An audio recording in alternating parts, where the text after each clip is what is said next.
कर्नाटकातील अलमट्टी धरणाच्या उंचीबाबत सांगली कोल्हापूर जिल्ह्यातील लोकप्रतिनिधींनी केंद्रीय जलशक्ती मंत्री सी.आर. पाटील यांच्यासोबत झालेल्या बैठकीत जोरदार विरोध दर्शवला।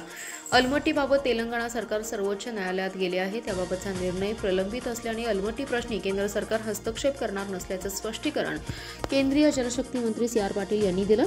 कर्नाटक सरकारने उंचीवाढीबाबतचा दिलेला प्रस्ताव परत पाठवण्यात आल्याचेही बैठकीत सांगण्यात आले। हिप्परगी धरणामुळे येणारी फूट कमी करण्यासाठी विसर्गाबाबत पुनर्पडताळणीचे आदेश यावेळी देण्यात आले। दिल्ली सोमवारी अलमट्टी धरणाची उंची वाढवू नये या मागणीसाठी केंद्रीय जलशक्ती मंत्री सी.आर. पाटील यांच्यासोबत राज्याचे जलसंपदा मंत्री राधाकृष्ण विखे पाटील यांच्यासह सर्वपक्षीय लोकप्रतिनिधींनी भेट घेतली।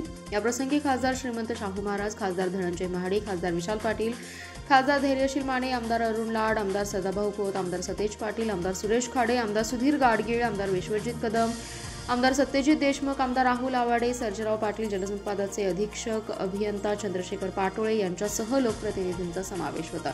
अलमट्टी धरणामुळे कोल्हापूर, सांगली आणि सातारा जिल्ह्याला सातत्याने महापुराचा फटका बसतोय। 2005 पासून सातत्याने पुराने आर्थिक हानी होत असल्याने कृष्णा, वारणा, पंचगंगा नदीकाठची गावे भयभीत झाली आहेत। केंद्र सरकारने अलमट्टी धरणाच्या उंचीला परवानगी दिल्यास ही गावे कायमस्वरूपी पाण्याखाली राहण्याची भीती व्यक्त करत 2 जिल्ह्यातील लोकप्रतिनिधींनी जोरदार विरोध दर्शवला। केंद्रीय जलशक्ती मंत्री पाटील यांनी लोकप्रतिनिधींचं म्हणणं ऐकून घेतलंय।